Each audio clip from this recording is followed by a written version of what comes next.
Hello everyone and welcome in a new video. और आज की इस वीडियो में हम सभी लोग पढ़ने वाले हैं पार्शियल डिफरेंशियल इक्वेशन। आप लोग किस तरीके से पीआई को फाइंड आउट करोगे पार्शियल डिफरेंशियल इक्वेशंस में, वो हम यहाँ पर देखने वाले हैं।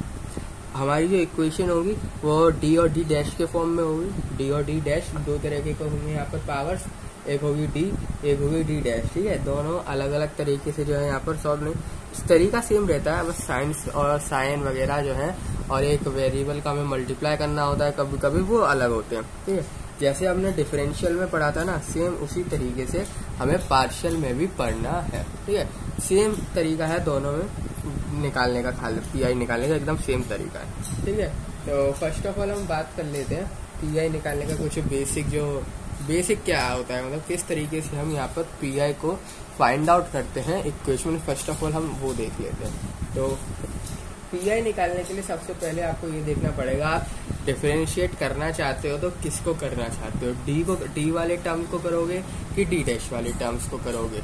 ठीक है, तो अगर मैं बात करूँ यहाँ पर, अगर जो आपकी पावर है if powers of D are higher, अगर जो आपकी डी की पावर है, सिंपली ये देखना है आपको पावर है किसकी ज्यादा। अगर डी की पावर ज्यादा है तो सिंपली आपको डी से मतलब आपको सॉल्व करना है। पर अगर पावर जो है डी डैश की ज्यादा है तो डी डैश को लेके आपको पीआई फाइंड आउट करना है। ठीक है, अगर आपकी पावर, देखो हम दोनों केस को यहाँ पर जो है हम डिस्कस करेंगे। यहाँ पर लिखता हूँ F Y A comma B is equal to 0 simply.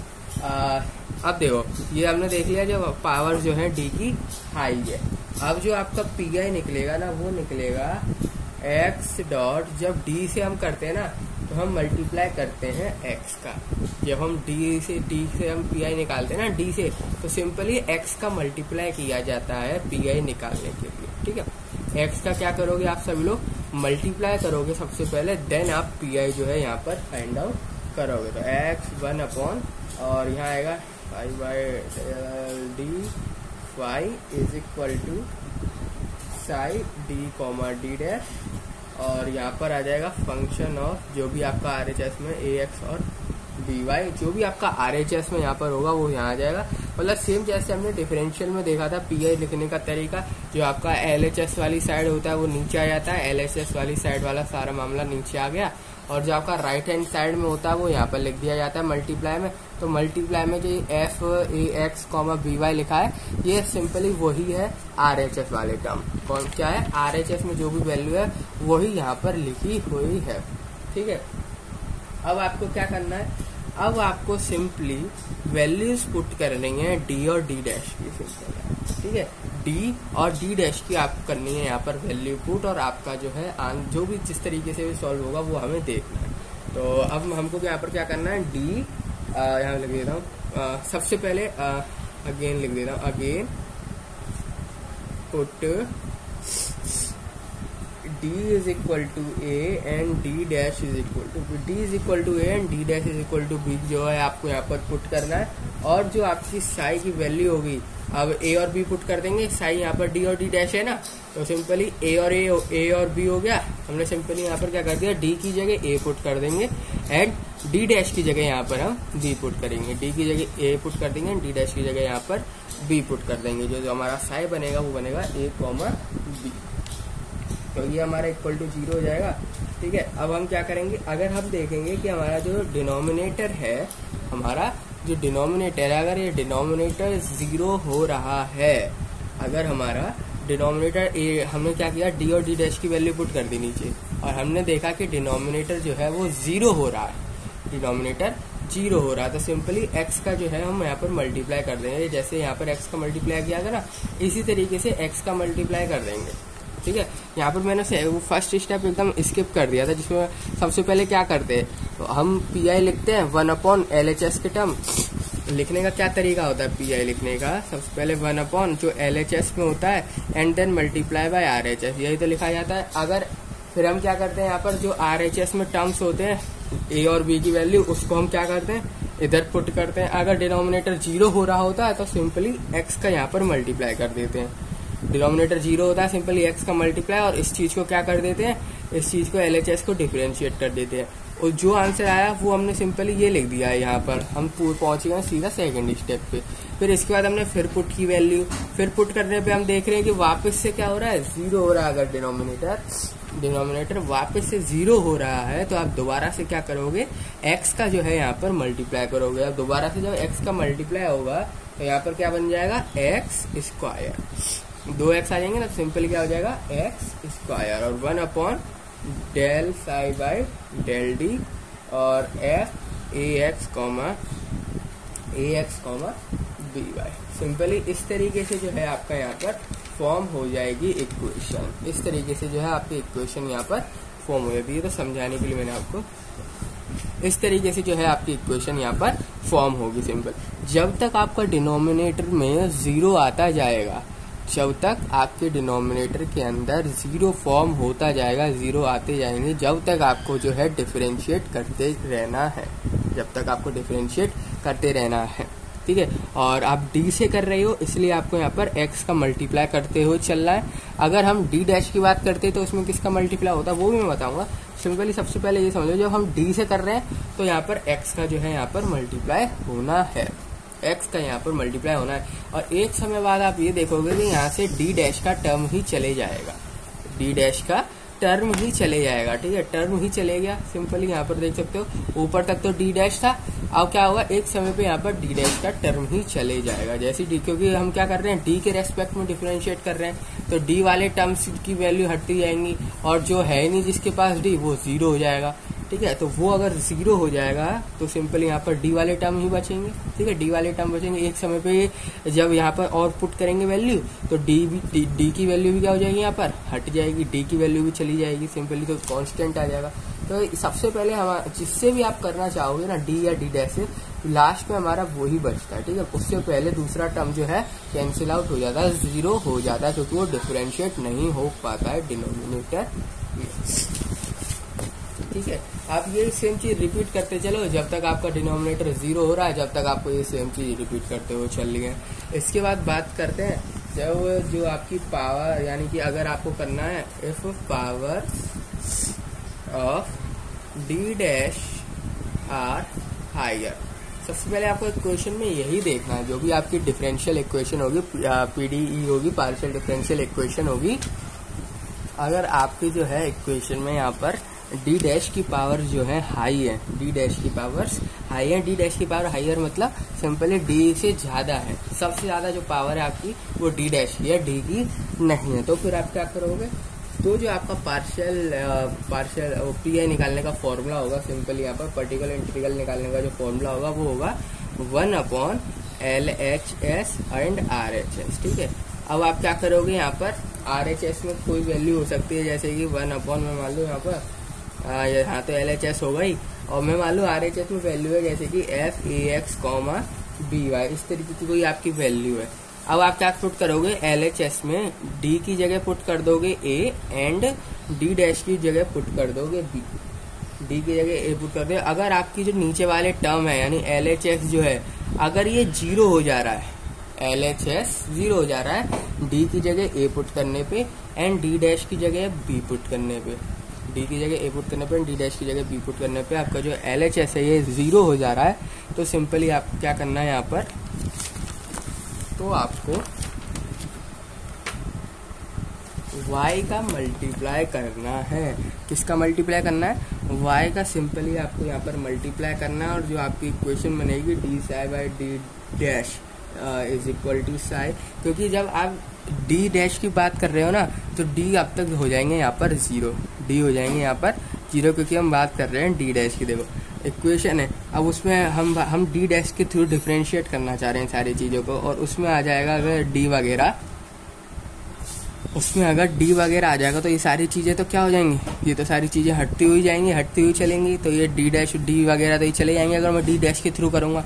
इसी तरीके से अगर मैं डी करूँगा तो डी डैश वाले टर्म सारे हट जाएंगे, ठीक है। तो उसी तरीके से यहाँ पर सारे डी के टर्म जो है हट जाएंगे, सारे के सारे जो हमारे डी के टर्म्स थे वो सारे के सारे टर्म्स जो है यहाँ पर हट जाएंगे। अब बचेंगे क्या, डी डैश वाले टर्म, ठीक है। और यहाँ तो आपका RHS चल ही रहा है FAX, BY ठीक है। अब आप क्या करेंगे यहाँ पर, सिंपली इतना हो गया। अगर अब भी आपका जो है डिनोमिनेटर 0 आएगा, अगर 0 आ रहा हो जब आप पुट कर दें यहाँ पर, मतलब वापस आपने क्या किया, डी की जगह आप सिंपली यहाँ पर पुट कर देंगे, ए वगैरह पुट कर रहे हैं, ठीक है। और अगर डी डैश वाला टर्म बचा हुआ है, यानी कि डी डैश वाला टर्म है, अगर इसके अंदर डी डैश वाले टर्म है तो उसकी जगह आप वी पुट कर रहे हैं। और फिर भी जाने के बाद देख रहे हैं कि जो डिनोमिनेटर है वो हमारा जो साई है ये हमारा 0 हो रहा है, तो सिंपली आप वापस से रिपीट कर देंगे सेम प्रोसेस को, रिपीट कर देंगे सेम प्रोसेस, ठीक है। वापस से आप यही सेम चीज को है रिपीट करें। अब हम मैं सिंपली आपको जो है क्वेश्चन कराता हूँ, उससे जो है आपको सारी चीजें यहाँ पर कंफर्म हो जाएंगी, मतलब चल क्या रहा है आखिर, ये सारी चीजें जो है आपको पता चल जाएंगी। तो सबसे पहले हम करते हैं यहाँ पर क्वेश्चंस, ठीक है। क्वेश्चंस के थ्रू हम देखते हैं आखिर हम पी को यहाँ पर किस तरीके से फाइंड आउट कर सकते हैं। तो जो क्वेश्चन है वो आपका होगा D Q minus 4d square D dash plus 4d dash square z is equal to E to the power 3y। ये जो है आपका यहाँ पर क्वेश्चन गिवन है। अब सिंपली आपको क्या करना है, अब यहाँ पर सबसे पहले तो सी एफ फाइंड आउट करेंगे, ठीक है। पूरा हमसे क्वेश्चन बोलता है कि ऐसे जो भी आपकी पार्शियल डिफरेंशियल इक्वेशन है इसका सॉल्यूशन फाइंड करो, सॉल्यूशन फाइंड करो। सॉल्यूशन तो होता है C F plus P I, solution जो होता है वो होता है C F plus P I simply, ठीक है। तो C F plus P I निकालना पड़ेगा, यानी कि सबसे पहले तो आपको सी एफ निकालना यहाँ पर आना चाहिए। बात करते हैं पी आई की, सी एफ निकालना तो आप जानते ही होंगे, नहीं जानते तो वीडियो सिंपली, ठीक है। पी आई की जो है यहाँ पर हम बात करते हैं कि पी आई जो है निकलेगा कैसे। पी आई निकालने का सबसे पहले क्या करना है आपको, 1 और जो आपका एल एच एस में यहाँ पर टर्म है, एल एच एस में टर्म है, इस टर्म को पूरा नीचे यहाँ पर लिख देना है same to same, D Q minus 4d square D dash plus 4d D dash square. ये आपने जो एल एच एस वाला टर्म था वो सिंपली यहाँ पर उतार लिया। अब क्या करेंगे आप, इसके बाद जो आपका ये आर एच एस में लिखा हुआ है ना ई टू दी पावर 3y, इसको सिंपली आप जो है ई टू दी पावर 3y को यहाँ लिख देंगे, ई टू दी पावर 3y को मल्टीप्लाई में यहाँ पर लिख देंगे। इतना लिखने के बाद सिंपली हमें को ये स्टेप फॉलो करना है। सिंपल डी की जगह आपको ए वाली वैल्यू पुट करनी है, एंड डी डैश की जगह आपको सिंपली डी की जगह आपको एक्स वाली वैल्यू पुट करनी होती है, एक्स वाली जो वैल्यू होती है, एंड डी डैश की जगह यहाँ पर वाई वाली वैल्यू को पुट करना होता है, ठीक है। एक्स वाली वैल्यू एंड वाई वाली वैल्यू। तो आप जैसे कि इस इक्वेशन में यहाँ पर देख ही सकते हो, ठीक है, कि यहाँ पर एक्स का तो कोई टर्म है ही नहीं, एक्स का तो कोई भी टर्म यहाँ पर है नहीं। जब एक्स का टर्म ही नहीं है यहाँ पर, तो डी की वैल्यू कहाँ से आप पुट करोगे, डी की वैल्यू क्या पुट कर सकते हो आप, बिल्कुल भी नहीं पुट कर सकते हो। सिंपली अगर यहाँ पर वो टर्म नहीं है, यानी एक्स नहीं है या वाई के यहाँ पर टर्म नहीं है, कोफिशिएंट्स नहीं मौजूद है, तो सिंपली आपको 0 पुट कर देना है उस जगह आपको क्या करना है, 0 को पुट कर देना है। जैसे यहाँ पर x नहीं है और x की जो वैल्यू होती है हम d की जगह पुट करते हैं, तो यहाँ पर d की जगह हम सिंपली 0 पुट कर देंगे। यहाँ पर हम d की जगह सिंपली 0 को जो है यहाँ पर पुट कर देंगे, ठीक है। और d डैश की जगह हम y की वैल्यू पुट करते हैं। y की तो देख सकते हैं यहाँ पर y का कोफिशिएंट कितना है, 3, तो सिंपली आप लोग d डैश की जगह 3 पुट करोगे। अब हमको ये सारी जो वैल्यूज है इसको हमें करना है पुट इन इक्वेशंस में। ये डी और डी डैश है ना, सिंपली एलएचएस में पुट करना है, डिनोमिनेटर में वैल्यूज को पुट करना है। जैसे हम यहाँ पर क्या करते हैं, डिनोमिनेटर में वैल्यू पुट करते हैं, मैंने आपको बताया सबसे पहले आपको हायर ऑर्डर टर्म देखना पड़ता है। सबसे पहले आपको हायर ऑर्डर टर्म को जो है यहाँ पर देखना पड़ता है और उसके रेस्पेक्ट में जो है आपको डिफ्रेंशिएट करना पड़ता है। यहाँ पर आप देखोगे तो डी की जो पावर है सबसे ज्यादा है 3 है और डी डैश की जो पावर है 2 है, ठीक है, ज्यादा से ज्यादा। तो यहाँ पर हम क्या करेंगे, डी के रेस्पेक्ट में जो है यहाँ पर सॉल्व करेंगे, डी के रेस्पेक्ट में यहाँ पर हम सॉल्व करेंगे, डी डैश के रेस्पेक्ट में सॉल्व नहीं करेंगे क्योंकि डी डैश की जो पावर है डी के कंपैरेटिवली कम है। यहाँ पर 2s की हाईएस्ट पावर डी की, पर हाईएस्ट पावर किसकी सबसे ज्यादा है, डी की। डी डैश की जो है 2 है, डी की यहाँ पर 3 है, तो इसलिए हम डी के रेस्पेक्ट में यहाँ पर डिफरेंशिएट करने वाले हैं, डी के रेस्पेक्ट में जो है यहाँ पर डिफरेंशिएट करेंगे। फर्स्ट ऑफ ऑल आप ये चेक कर लो क्या ये डिनोमिनेटर 0 हो रहा है, तो देख सकते हो अगर मैं इससे 0 का मल्टीप्लाई करूँगी तो 0 हो जाएगा, यहाँ पर देख सकते हो डी स्क्वायर है, ये भी जीरो हो जाएगा और ये भी जीरो हो जाएगा। एक वैल्यू जीरो होने की वजह से मेरा जो डिनोमिनेटर है वो जीरो हो रहा है, वो जो है डिनोमिनेटर वो जीरो हो रहा है पूरा पूरा, देख सकते हो आप लोग। जीरो में यहाँ पुट कर दूं तो ये तो जीरो गया। इसके बाद 4d स्क्वायर है और d डैश है, अब मल्टीप्लाई में है और जीरो से कोई भी चीज मल्टीप्लाई होगी तो आंसर आखिर जीरो ही आएगा, तो ये भी जीरो गया। इसी तरीके से यहाँ पर जीरो हो गया। तो हमारा जो डिनोमिनेटर है वो हो रहा है जीरो। तो अब जब डिनोमिनेटर होता है जीरो तो हमको क्या करना होता है, डिफरेंशिएट करना होता है। हमको इस पूरे को डिफरेंशिएट करना होता है हाईएस्ट पावर ऑर्डर वाला, हाईएस्ट पावर को सबसे हाईएस्ट पावर की इससे, ठीक है। तो यहाँ पर आप देख सकते हो डी जो है सबसे ज्यादा पावर का, तो सिंपली हम डी से करेंगे, डी डैश से नहीं करेंगे। और हम जानते हैं जब डी से हम करते हैं तो हम क्या करते हैं, एक्स का मल्टीप्लाई करते हैं। हम क्या करते हैं, एक्स का मल्टीप्लाई करते हैं। तो सबसे पहले हम एक्स का यहाँ पर क्या कर देंगे, मल्टीप्लाई 1 अपॉन, अब जो है इसको डिफरेंशिएट करना यहाँ पर चालू करेंगे, इसको डिफरेंशिएट करना अब हम लोग यहाँ पर चालू करने वाले। तो डी क्यूब है सबसे पहले, तो 3 आगे आ जाएगा, डी स्क्वायर बन जाएगा माइनस यहाँ पर कितना है हमारे पास 4d स्क्वायर और d डैश, ठीक है। तो 4d स्क्वायर और d डैश, तो 2 जो है आगे आ जाएगा। हमको तो d के रेस्पेक्ट में करना है, d डैश को तो यहाँ छू ही नहीं सकते, मल्टीप्लाई में तो यहाँ पर जीरो या जीरो वगैरह तो होगा भी नहीं। तो डी स्क्वायर को जो है यहाँ पर आप लोग डिफरेंशिएट करेंगे, डी स्क्वायर 2 आगे आ जाएगा और 4 से मल्टीप्लाई हो जाएगा तो 4 2 जा 8 डी डैश हो जाएगा, ठीक है। ये 2 आगे आ जाएगा, 4 2 जा 8 सिंपली, और डी माइनस हो जाएगा 1, तो हमारा डी बचेगा और यहाँ आ जाएगा डी डैश, यहाँ पर जो है डी डैश आ जाएगा। इसके बाद बचता है हमारा 4d D dash square, 4d D dash square. तो सिंपली यहाँ पर क्या आएगा, हमारा डी जो है यहाँ पर एक ही है, डी जो है यहाँ पर एक ही है, इसके अलावा तो कोई और है नहीं यहाँ पर, डी तो अकेला ही बचा हुआ है यहाँ पर। तो जब अकेला ही है डी तो ये तो पूरा कैंसिल आउट हो जाएगा, खाली 4 बचेगा और डी डैश स्क्वायर बचेगा, ठीक है। और e to the power 3y तो यहाँ पर बचा ही हुआ है। अब हम यहाँ पर क्या करेंगे, अगेन पुट करेंगे वैल्यू, अगेन हम क्या करने वाले हैं, पुट करने वाले हैं वैल्यू को सिंपली। तो यहाँ पर मैं पुट करूंगा d की जगह 0 और d डैश की जगह पुट करूंगा 3, वही सेम चीज आपको पुट करने है। d और d डैश की वैल्यू तो चेंज यहाँ पर होगी भी नहीं, ठीक है। तो d और d डैश की जो वैल्यू है वही सेम आपको यहाँ पर पुट करनी है। तो पुट करो, सबसे पहले यहाँ पर चेक कर लो कि क्या 0 हो रहा है और कि नहीं, ठीक है। अगर 0 हो रहा है तो यहाँ पर आपको करना पड़ेगा सिंपल। अगर मैं यहाँ पर पुट कर दूं ये तो 0 हो जाएगा, यहाँ पर मल्टीप्लाई होगा ये 0 हो जाएगा, पर यहाँ पर 0 नहीं होगा क्योंकि यहाँ पर कोई भी d मौजूद नहीं है, d डैश है, d डैश तो हमारे पास है 3 वैल्यू। तो सिंपली अब जो है हमारा डिनोमिनेटर जो है 0 नहीं हो रहा, जो डिनोमिनेटर है ये 0 नहीं हो रहा है।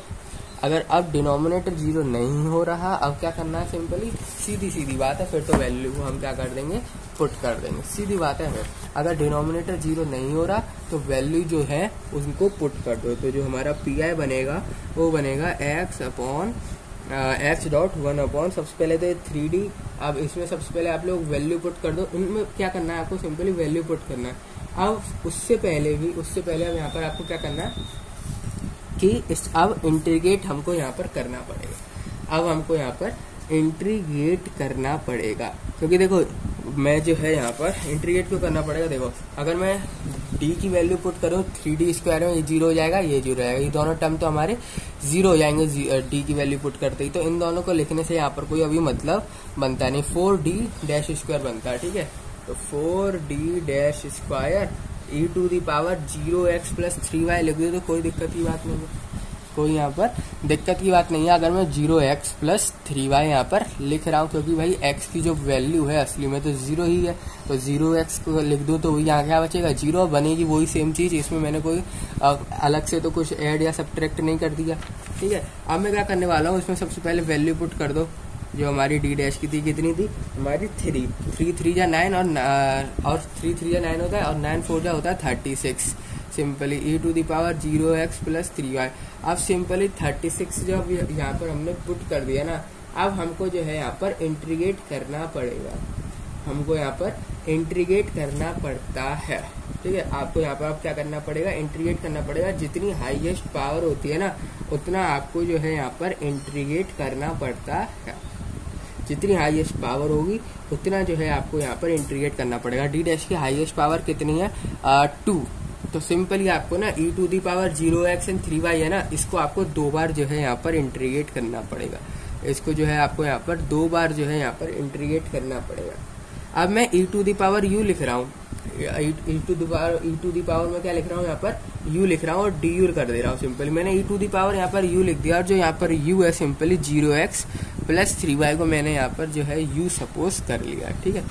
जो 0x प्लस 3y है सिंपली इसको मैंने यहाँ पर u मान लिया है। तो जो यहाँ पर सिंपल आंसर आ जाएगा वो x/36 आ जाएगा, और e to the power u का जो इंटीग्रेशन करोगे तो ऑफकोर्स की बात है e to the power u ही आएगा। तो जो हमारा आंसर आएगा वो x/36 e to the power 3y ही जो है यहाँ पर हमारा आंसर आ जाएगा, ठीक है। तो ये है इसका आंसर। पी आई निकालना आगे आप सभी लोगों ने सीख लिया होगा, ये बेसिक टाइम है पी आई निकालने का, ठीक है। और आगे और देखेंगे। इस वीडियो में इतना ही, मिलते हैं आप सभी लोगों से नेक्स्ट वीडियो में।